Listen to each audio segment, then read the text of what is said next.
Is this really the world's best chocolate cake? Find out next on Junk Feud.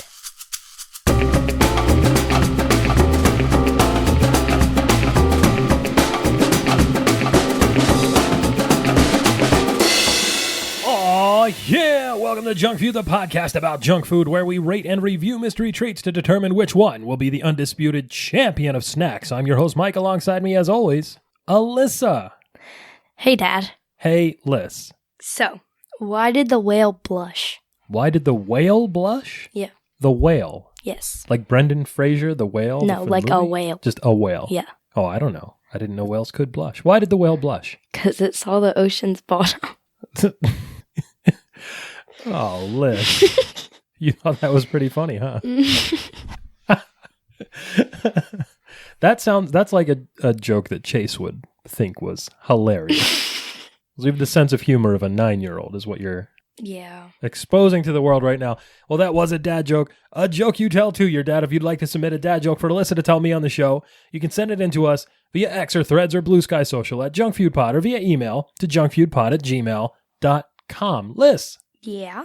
Welcome back once again to the world's yeatest podcast. The geodest show on Earth, very mid, giving a mix, super bus, and hitting them with the Riz each and every week. That's right, hitting them with the Riz each and every week. And Liz, this was an exciting week for us. We had an earthquake. We actually had like 4. Well, yeah, I mean, sure. There were there was one big earthquake and then one smaller aftershock later that we could actually feel. And then like 20 or so other aftershocks that we couldn't really feel, but sometimes we could hear. Yeah. It's pretty wild. That was scary. We live on the East Coast. There are not a lot of large earthquakes here that we can actually hear and feel and see the results of. But this one, Liz, kind of caught everybody by surprise. Yeah. This was your first earthquake, probably, right? I think so. I would imagine so. I mean, there was one that happened after you were born, but you didn't really clock that one, I don't think, did you? I think that happened in 2011. This time, I think was the 3rd strongest earthquake in New Jersey history,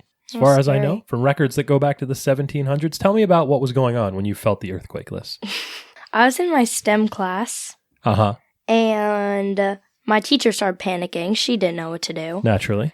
And so I just sat on the floor, and the tables in that room are metal with like rolly things. So we sat under one, and it literally just rolled away. It was the table rolled away while you were sitting under it? Yes. Oh, that's a bit funny. It was like those old duck and cover commercials from when we thought we were going to have nuclear wars in schools, right? Yeah. Yeah.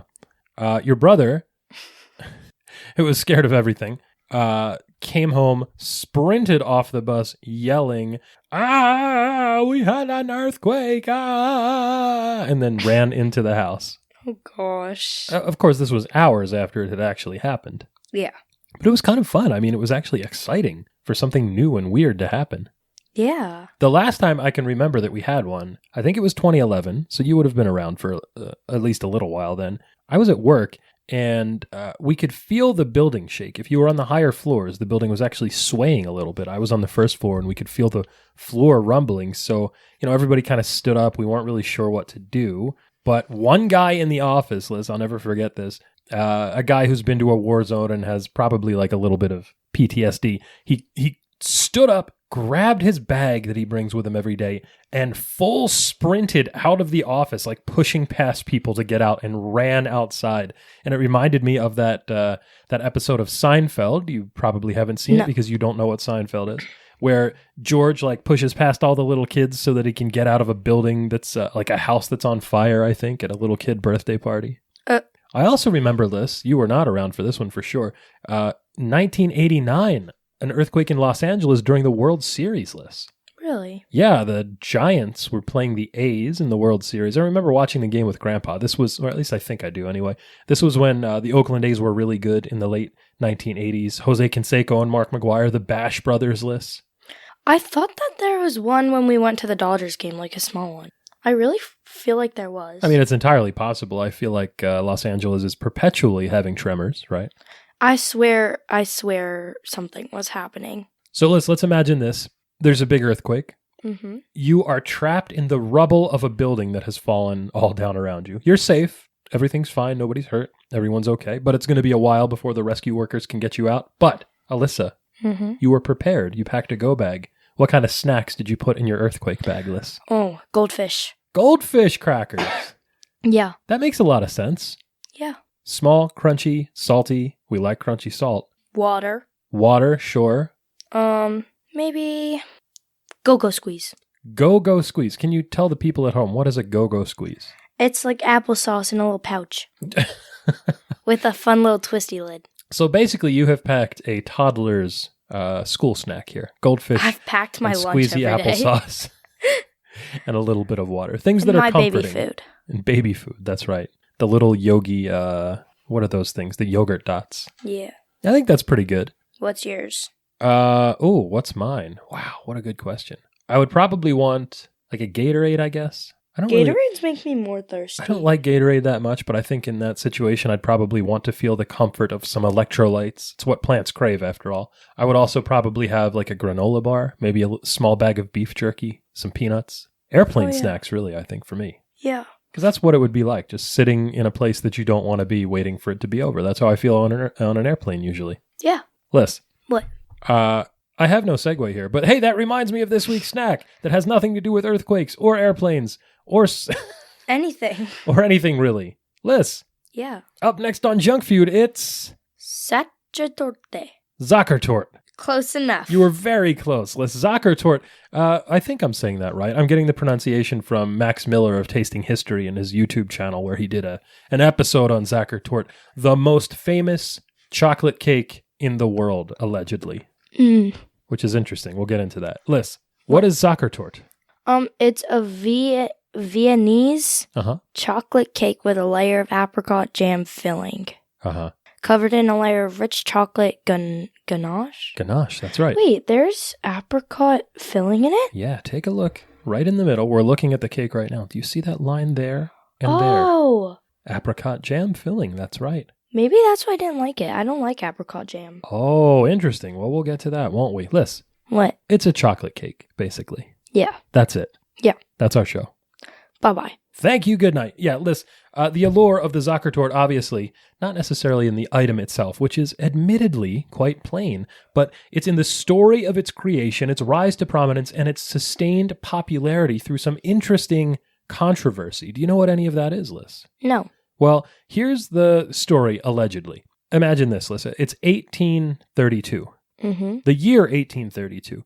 The Austrian state chancellor, Prince Clemens Wenzel von Metternich of the House of the Habsburgs. Liz, we visited the Habsburg Palace when we were in Vienna. Yeah. That's right.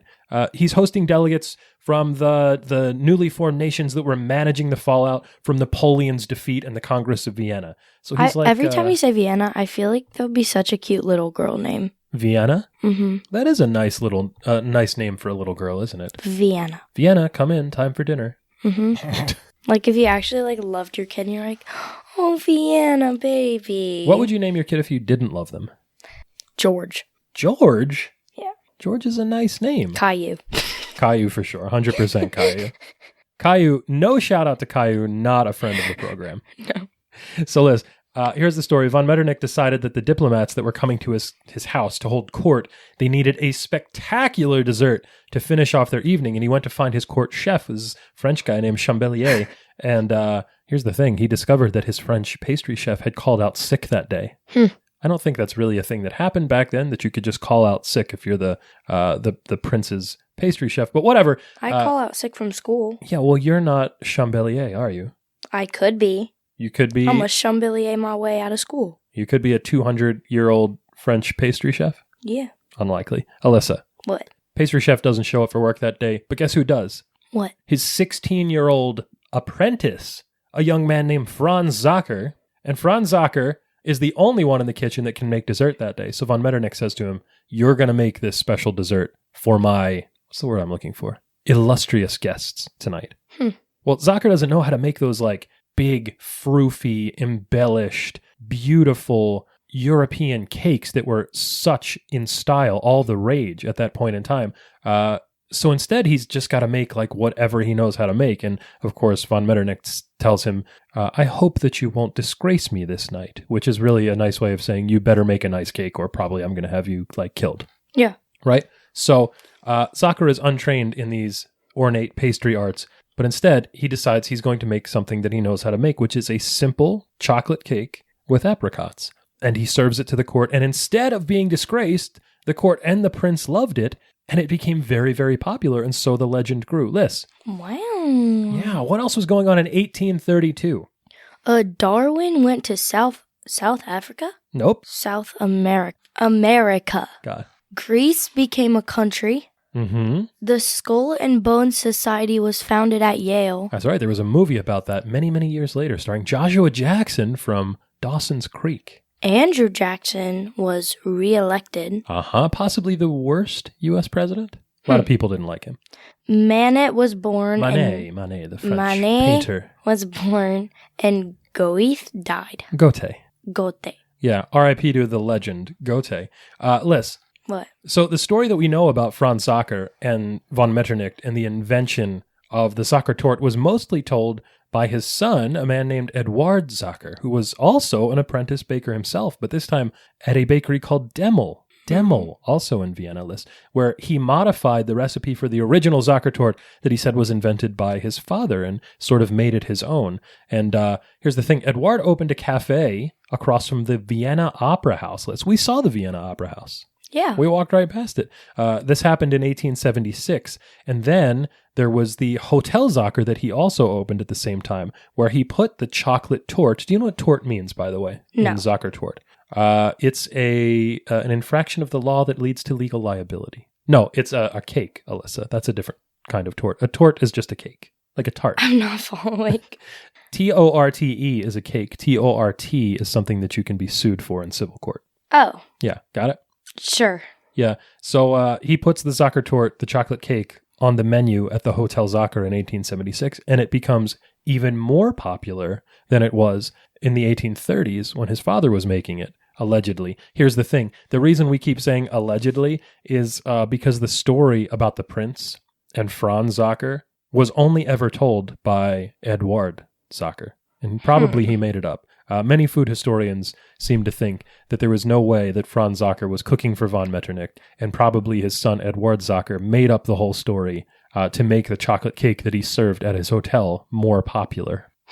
So, as usual, the creation myth behind a snack that we talk about on the show, perhaps not true. Probably. Yeah, but it's good marketing, isn't it? Yeah. Well, here's the thing, Liz. It gets a little bit weirder after that, even. Like what? Well, here's the thing. The Hotel Sacher was very popular, and a lot of this was due to the fact that Eduard Sacher's wife, Anna Maria Fuchs, was really good at running a hotel. And she wanted to be like this prim and proper lady of high society. And at some point, Sacher and his wife decided that their hotel was only going to be catering to the rich and famous. Yeah, nobody was allowed to stay there anymore unless they were part of the aristocracy. That's a bad idea. That's right.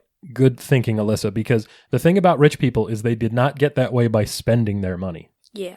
Right. So what happened was all of these very rich and famous guests would stay at the hotel, but they would stay on credit, and then they would never pay the credit back. And so the hotel went bankrupt. That's what you get. Yeah, that's right. And eventually Franz Sacher's grandson, Eduard's son, also named Eduard, had no choice but to sell the rights to the name of the original Franz Sachertorte to the rivalry bakery, Demel, where his father had trained, and who also made their own version of the famous chocolate cake. Whoa. Yeah, and so for years, Demel was selling what they thought was the original Sachertorte based on the recipe from Eduard Sacher that they were sold by Eduard Sacher's son, Eduard Sacher. Are you following? No. Well, here's the thing. Nobody else could keep track of this either because a bunch of years later in the 1950s, Alyssa, there was a legal dispute between Sacher, the hotel had since come back into play, and Demel about who was allowed to say that they were selling the original Sachertorte. There were actual differences between them, too. You're looking at the original Sachertorte that we have here. Do you know what the difference is between this one and the Eduard Sachertorte? What? Well, the Eduard Sachertorte has a sort of a smoother, creamier, almost fudgy ganache on the top. Feel this ganache that's on top of this one. There's hair on my hand. Gross, thank you. Mm-hmm. It's like a hard chocolate shell, right? Yeah. So the original Sachertorte, hard chocolate shell. The Eduard Sachertorte sold by Demel, soft, fudgy ganache. Look inside here. Do you see 1, 2 layers of apricot filling? Mm-hmm. This is the original Sachertorte. The Demel Sachertorte, just 1 layer of apricot filling. Big differences, huh? Wait, that's another layer? Right under the ganache. That's what's holding it on. Oh. Yep. So, Alyssa, those are the differences. Here's the thing. Also, I should say, because it's not on ours. Remember when we got this and there was the little round medallion on the top, the little extra piece of chocolate that Alex and Jack fought over, and then we cut it straight down the middle so they could each have a piece of it? Mm-hmm. Well, on the original Sachertorte, it's round. On the demo Edward Sachertorte, it's a triangle. Illuminati.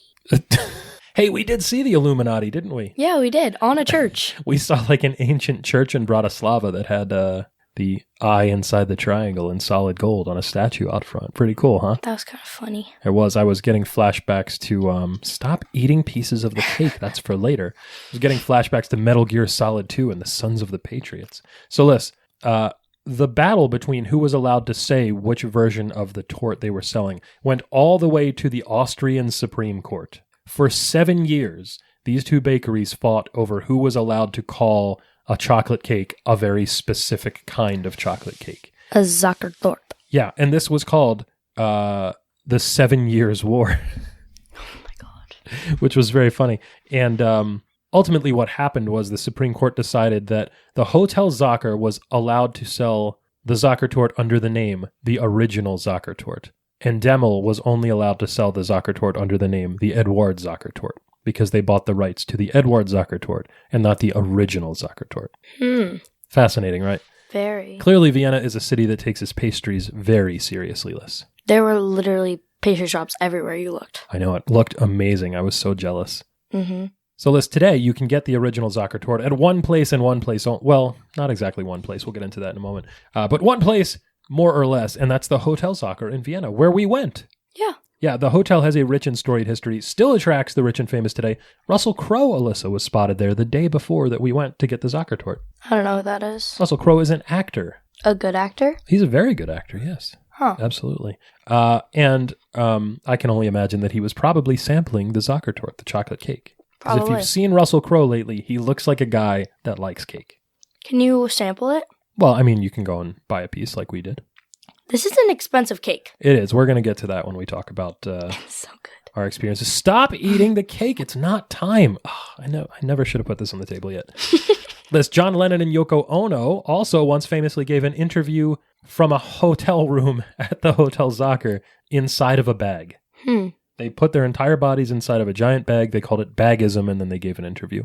Very weird. And then the Beatles made a song later called The Ballad of John and Yoko about how John Lennon went there and ate the Sachertorte. John Lennon. John Lennon of the Beatles. Did he die? He did, absolutely did. I was thinking of John Legend.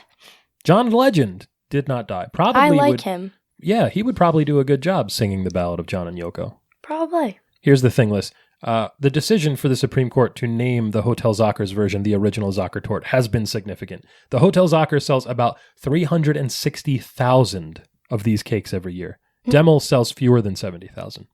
Wait, is the first one where we went? Yes, that's right. Oh, this is going to be fun. Let's do a quick little math. They're You're... making, oh my goodness, and that's for the small cake. Yeah, we just bought a small one. There's small, mediums, and larges. There's also, Alyssa, the individual slices that you can get if you sit in the cafe. We just got one to go from the gift shop. So let's just say you're buying a small cake, and that's times the amount. Yes, that we millions and millions and millions of dollars they make every year from selling chocolate cakes. Probably more revenue than they get from the hotel. Liz, Forbes magazine says this is the most famous dessert in the world, which I have to say, this is interesting because we host a podcast about treats, ostensibly about desserts, and we had not heard of this chocolate cake until we physically went to the hotel. Yeah. So I don't know exactly. I mean, obviously we're biased here, small sample size. I don't know if it's the most famous dessert in the world when we, dessert connoisseurs, had never heard of it. Well, I don't really like desserts. You know, you're not really helping my case here, darling. Sorry.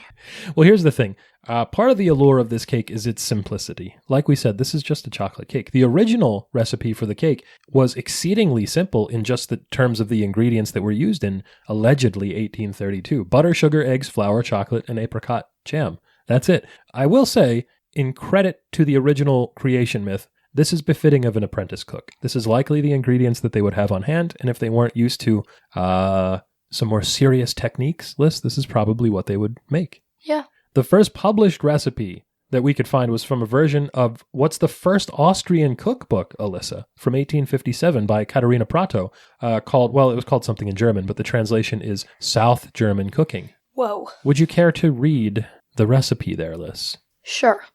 So it's you wet 150 grams of ground vanilla chocolate. Wait, vanilla chocolate? It's like a milk chocolate. A softer chocolate. With a tablespoon of water and let it get soft in the oven. So that just means melt it. Melt the chocolate. Melt the chocolate. Mm-hmm. Stir it so that's smooth. Yep. Then add 150 grams of butter. Stir that in.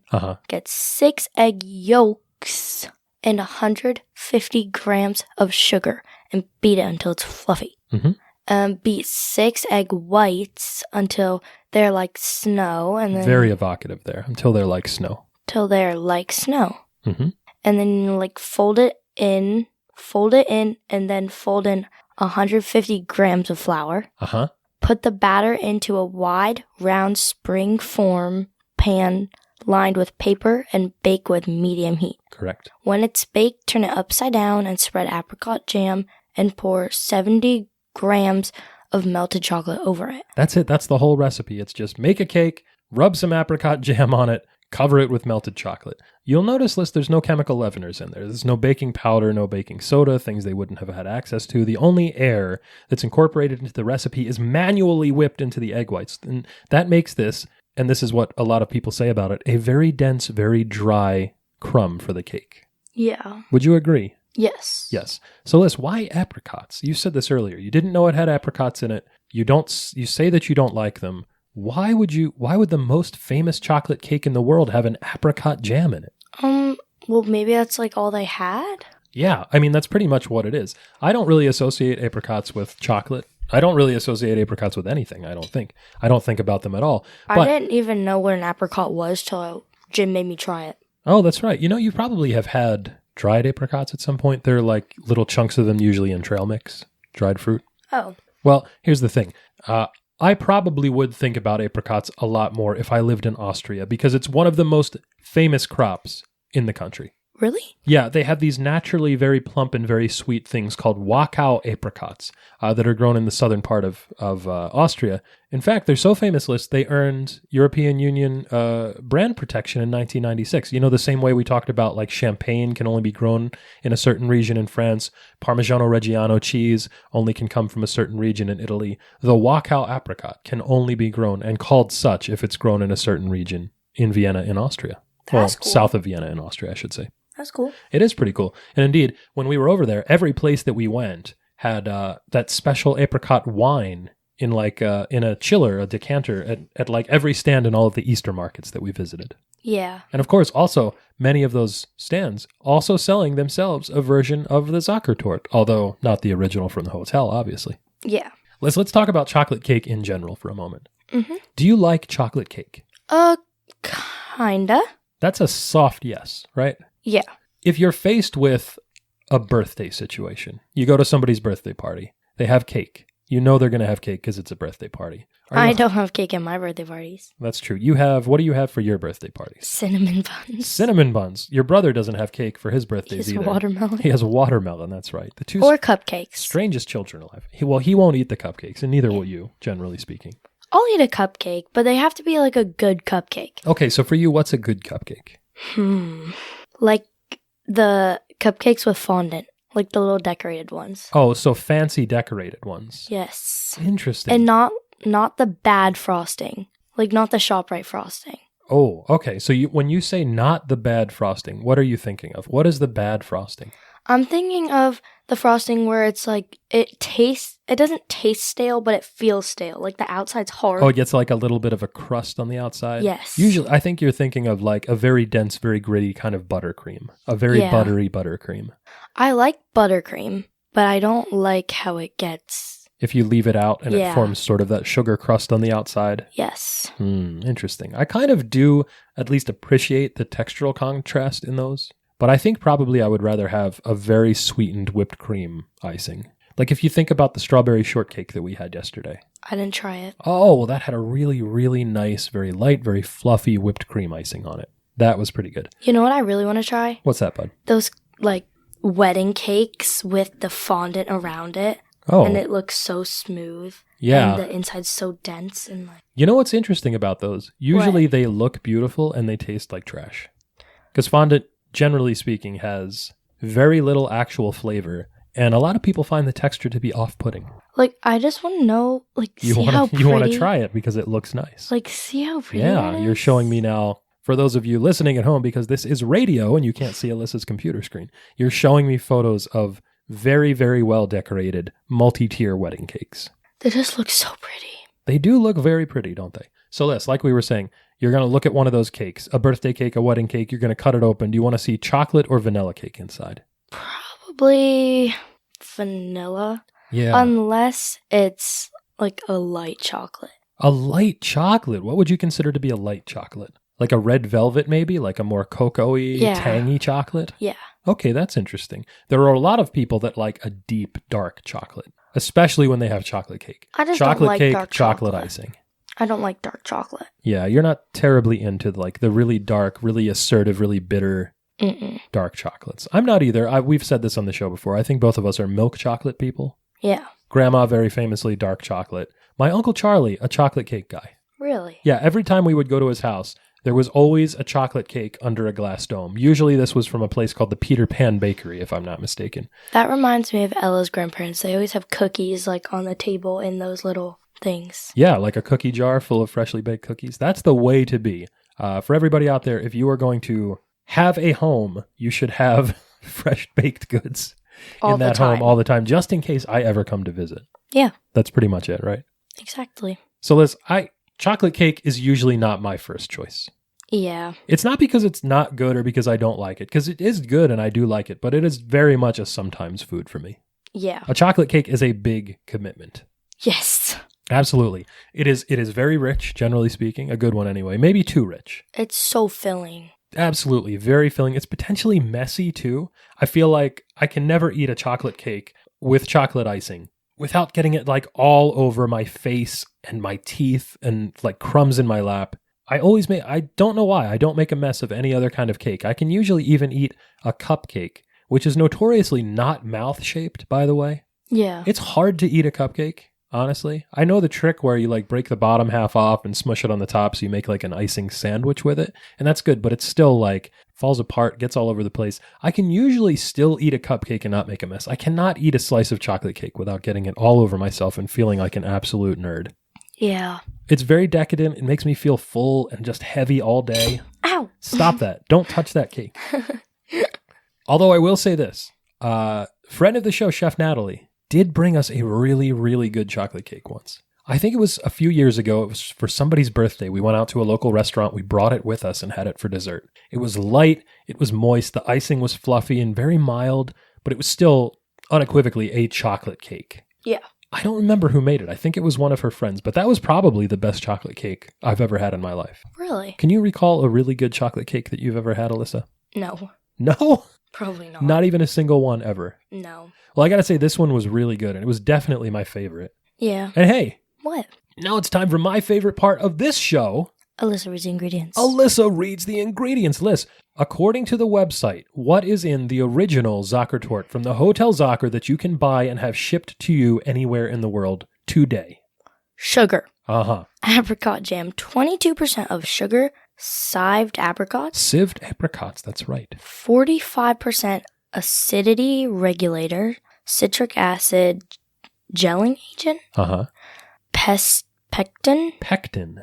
Preservatives. Potassium sorbate. Mm-hmm. There are eggs, chocolate, which is 80% cocoa mass. 18%. 18% Very cocoa good. mass, sugar, cocoa butter, emulsifier, soya, and sunflower lecithin, wheat flour, butter, and water. Yeah, so Liz, honestly, with the exception of a few things like preservatives and some additional baking assistance, there's not really that much in this that's that different from the original Sachertorte. It's sugar and apricot jam. It's got eggs and chocolate. It's got flour and butter. And then there's just a few other tiny things in there that make it good to go for food safety in this day and age. Yeah. So Liz, What? let's get to the rules of the game. Are you ready? Yeah. Junk Feud is a culinary clash to see which treat will be crowned the undisputed champion of snacks. It's a King of the Mountain style battle in which the reigning champ takes on a new challenger each week to see which snack reigns supreme. And Alyssa... Yeah. Why did you say like that? You're like, Alyssa. Well, why did you say yeah? Because I'm copying how you said. I don't know. You're like, Alyssa. Well, what did Roger Ebert say? You go in hard, you say what you have to say, and then you go out hard, right? Yeah. The reigning, defending, undisputed champion of snacks is... Takis. Yeah, still Takis. The slider sundaes we had last week were fun, I think, Liz. Yeah. But I mean, mostly it was because I had a blast digging out all those old plastic mini baseball helmets and going through them. Hoard. I don't hoard. I just put them away back into the garage today. How many Nobody did we saw have? them for at least 10 years. How many do we have, Dad? How many in total? There's probably about 20 or so in there. That you kept? That I kept, that's right. Yeah, that's kind of a problem. The guy that had the most had more than 300. I'm not even close. He's also like you. Unbelievable. Anyway, I was saying I had fun watching baseball, Alyssa. Alyssa. Anyway, today we're going to... Dad. We're going to try the original Sachertorte from the Hotel Sacher in Vienna, Austria. We had a slice of the original Sachertorte from the Hotel Sacher in Vienna when we were in Vienna. We had one that night, and it was delightful, Liz. I didn't love it. Okay, well, spoiler alert. We bought a whole chocolate cake. We brought home half of it here. It came in that special little wooden box we'll talk about in just a moment. We kept one piece so that we could try it on the show. Yeah. We do not have any additional challengers today. It's just us and some chocolate cake. I would have liked to have the other cake from Demel for comparison's sake, but we couldn't get over there. If you're really interested in seeing both of them tried side by side, check out Tasting History with Max Miller on YouTube, where he goes to Vienna and tries both cakes. So, Alyssa, with that said, it's crunch time. Crunch time. What were you going to say? I was going to say, let's get to the rules of the game.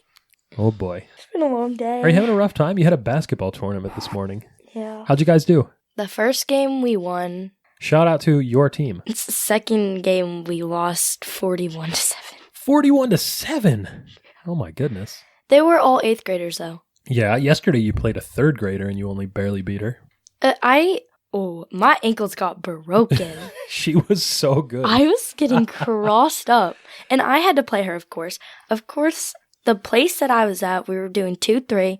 And I had to go on her because she would always go to the right. Uh-huh. And I'm like getting crossed up by her. My ankles are getting broken. This little girl had handles, Liz. I'm getting ran into by picks. She was fast. It was rough. Well, she was shooting threes and making them. I know. It was unbelievable. A 9-year-old just skying over all you guys. It's terrible. Anyway, Alyssa, we were saying... She was 2 feet tall. I was getting crossed up. If that, yeah. It's crunch time, Liz. Yeah. We rate our snacks using a tier list from sprinkles to fun dip. Sprinkles to fun dip. So snacks can be graded A, B, C, D, or F, with the very best treats earning the elusive S tier ranking. The following contest is scheduled for 1 serving. 1 serving. And it's for the undisputed championship of junk food. Now, Liz, usually when we start off, we open something up and we talk about the packaging that it came in. Now, we just have this one slice of cake left over, but let's talk about the way that this cake was packaged up and the experience of buying it in the gift shop at the Hotel Sacher. Yeah, So the people were really fancy. They were very fancy. They had slick backs. Liz, you go into this gift shop. What does it look like? It's like Charlie's Chocolate Factory. Yeah, it's like all white marble, and on every surface there are just stacks and stacks of these red boxes. It's so pretty. Beautiful red boxes. And Jenny's OCD was kicking in, and she had to perfect all of them. She had to make sure that they were all stacked up evenly. Shout out to friend of the show, Jenny, who could not help but fix all of the displays. So Liz, there are these boxes. There are 3 different sizes. There are small, medium, and large chocolate cakes, Sachertortes. You pick up the little red box. You take it to the counter. You pay for it. They put it inside of this gorgeous red gift bag with the little rope handles on it. And then you're walking through the streets of Vienna and you're carrying the red bag and everyone's looking at you because you have the original Sachertorte. Inside the bag, you open up the parcel that you've been given. It's perfectly wrapped in like heavy gauge, heavy duty, thick wrapping paper. And inside that wrapping paper, Liz, what was in there? It was like a wooden box. There was a wooden box. I thought we got ripped off. You thought we had bought a box? I thought we bought a €54 box. Well, there's a wooden box. And of course, inside the wooden box is the cake, which we'll get to in a moment. There are little gold embellishments on all of the corners, and then a little golden latch that opens the box. And I've been told this was done by the Hotel Sacher to differentiate again from Demel, who also put their cake in a wooden box, but without the gold embellishments on the corners. Interesting. So probably the most fancy thing we've ever opened on this show, wouldn't you say? Yeah. Now, the look of the cake, Liz, you can kind of see it here because we've sliced one, but I want to talk for a moment about the ganache on top of this. The chocolate shell. There were no imperfections on this whatsoever. It was absolutely smooth, absolutely shiny. It looked like a perfect little truffle, this cake. The cake was probably, what would you say, like 8 inches in diameter? Yeah. Yeah. So not a huge cake, but stop picking the cake apart and eating it. It was just absolutely beautiful. Like we said, there's a little tiny chocolate medallion on the top of the cake on one side. I guess there are no sides because it's round, but on the outer circumference. And it's a little medallion that says on it the original Sachertorte. Liz. What? Because this thing is like hermetically sealed in chocolate, it doesn't smell like anything. It just smells chocolatey, right? Yeah. Yeah, I'm smelling it right now. It just smells sort of like Can we just hurry deeply this up? I'm like eating everything. chocolatey. All right, let's try it. And then while we're eating this, you've already eaten half of this thing while we're sitting here. I can't But the experience help of eating it is very interesting because it's hard to get a dessert fork through the thick chocolate shell, that hardened ganache on the top. Bro, just slice it. That's what I did. Just go stir. I don't like the apricot at all. So there's 2 layers of chocolate cake. Again, a very dense, very dry chocolate cake. In between, a layer of apricot jam. A very thin layer of filling. It's providing the only moisture in this cake. And of course, the very thick, hard shell of chocolate ganache on the top. Yep. Alyssa, for American palates like ours, this is not an incredibly sweet chocolate cake, right? No. It's very sweet still. The jam is sweetened. The chocolate is sweetened. The cake is sweetened with sugar. But in terms of the food that we ate while we were there, this was the sweetest thing that we had during the entire week that we were in Austria, Slovakia. Even my lemonade wasn't sweetened. And Hungary. Yeah, that's right. Generally speaking, nothing over there has sugar. Nothing is seasoned. Spicy. Nothing is spicy at all. I think the whole milk that we had was the spiciest thing that we ate the entire time we were there. For comparison's sake, this is the sweetest thing that probably exists in all of Austria. I even had an apple strudel one morning, which was not quite as sweet as this. That's not a bad thing, by the way. Excessive sugar probably doesn't need to be in all of the food that we eat. But this is nicely balanced, I should say. Yeah. All right, well. Liz, I think the chocolate ganache on the top is the best part of the cake for me. Yeah. The little crispy chocolate shell. I don't think there's a layer of apricot on the top, is there? Yeah, you can kind of see it in there. It's not a lot, though. Just a little bit. Yeah, there's really not a lot. The chocolate shell, Alyssa, is allegedly the most secret part of this recipe. It's been said to have been made from 3 different types of chocolate that the hotel gets from 3 different suppliers in different concentrations. I would just use the Hershey's hardened shell around it. Well, I would say that this tastes significantly better than Hershey's chocolate. Yeah. It's a very good, very satisfying chocolate on the outside, around the outside. And I'm not super into dark chocolate, but I think this tastes excellent. Yeah. And I think when you just have the chocolate with the contrast of the little bit of apricot jam underneath it, that's a good bite. Yeah. The cake itself is not that good. No. It's very plain, very dry, very dense, very crumbly, kind of boring. Yeah. If someone made this for me, I would be happy that they were able to do it. I don't think it would be the best part of my day. It's a no for me, dog. Yeah, also, we should say, this is an expensive cake, Alyssa. For 54 euros. Yeah, the smallest one. Oh, my hair. It's like Regina George. You just got out of the shower after your basketball tournament. We don't have to talk about it. You're letting your hair air dry, and it has soaked your sweatshirt. Gross. Unhealthy. Yeah, so this is an expensive cake. 54 euro for the smallest cake. That's like $60. Yeah. That's an expensive cake. I'm happy that we did it. I wanted to try this. But I think, Alyssa, we should hit the bliss point and say what we think and give this a score. C minus. It's too rich. C minus for you. You said too rich. It's way too rich for me. Way too rich. I think, I have to say, Alyssa, in terms of just taste, this would be a C for me. It's an average chocolate cake. In terms of the history and the reputation and the general interest in the story behind it, and the story of the hotel, and the fight in court over the name of the cake, C+. It's interesting to elevate it at least that one little bit. People say this is the best dessert in the entire world. The most famous dessert in the entire world, the best chocolate cake in the entire world. I could make better. I've had better chocolate cake at like TGI Fridays. I don't dislike it, though. I'm very... Dough? Though? You don't like it, dough? I don't like it, though. Such an op. Hold that thought. I'm happy that we did this. I like it. I think people are going to be interested to hear the story of the Sachertorte and to find out that we went and had one. But I think we're going to be unanimous in our decision that your winner and still reigning defending undisputed champion of snacks is Takis. Yeah. Alyssa, what do you think von Metternich would have said when we told him, yo, dog, that famous chocolate cake that your apprentice baker made for you, we like Takis better? He would be like, okay, bro. That's it? You think the prince, the chancellor of Austria would say, okay, bro? He'd probably behead us. Yeah, maybe. Speaking of beheading us, Liz, let's talk about the Oreo rule.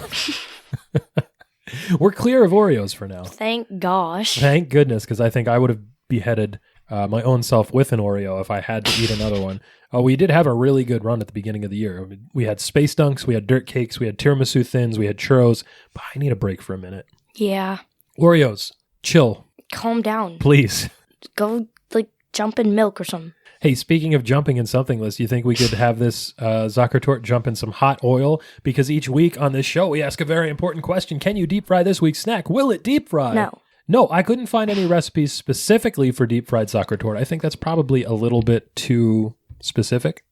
Just like deep fried cake. Yeah, deep fried chocolate cake is a thing, generally speaking. A resounding yes. In fact, there's a Four Seasons diner right here in Toms River, New Jersey that will deep fry a slice of chocolate cake for you. And of course, there are plenty of intrepid YouTube yahoos that have made videos of themselves deep frying chocolate cake in the normal fashion where you dunk it into some funnel cake batter and throw it into hot oil. Of course, also Paula Deen, the queen of butter, has a recipe for deep fried chocolate pound cake. And then, of course, there are chocolate cake donuts, which are obviously deep fried. Mm-hmm. I couldn't find anybody that was willing to deep fry raw apricots, Liz, but fried apricot hand pies were exceedingly popular online. That was like a Depression-era special. You had some apricots, you'd stew them together with some sugar, make a syrup, put them inside some buttered flour, and fry it off. That'd be a nice little treat. Yeah. Hey, speaking of nice little treats, it's time to check out the Back of the Box, a weekly segment where we play a little game. Liz, would you like to play a game? Sure. This week's segment is... Alyssa Explains It All. Alyssa Explains It All. On Alyssa Explains It All, Alyssa, a teen, explains to me, an old, an item of youth culture. Liz, we've been waiting for this for a long time. This is my favorite segment on this show. This week on Alyssa Explains It All, thank you for making an edit to the notes right in front of me live, right there. Mm-hmm. Alyssa, the word is op. Op. Op. Yeah. Am I saying that right? Op? Yeah. Op. Op. Liz. Yeah. You once told me that I was built like an op. You are built like an op. Built like an op. I don't know what this means, but you seemed a little bit perturbed, a little bit upset, angry even when you said it. You said, you're built like an op. Just like that. You think that's funny? Yeah.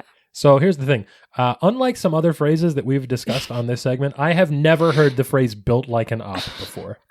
Not on TV, not on Twitter, not anywhere. Built like an op. Yeah. Because I kind of just came up with that. I've heard people say op, the word, before, and I think that I know what it means, but Liz, I don't know what it means to be built like one. Yeah. I think I have an idea, though. Do you want to hear it? Yeah.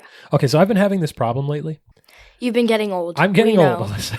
I am getting old, as you frequently remind me. And although I do have very good eyesight, I had glasses when I was a little kid. I got hit in the head with a football. My glasses broke. I went to the eye doctor. The eye doctor said, you don't need glasses. Why do you have these? So I have good eyesight. This thing has been happening lately, though, where if I'm looking at something that's really close, like if I'm reading a book or I'm looking at my phone, and then I look up really fast to look at something in the distance, like if I'm trying to see something far away, to look at the TV or something like that, it takes my eyes a really long time to refocus, Alyssa. Uh-huh. It makes the things that are far away seem like they're blurry.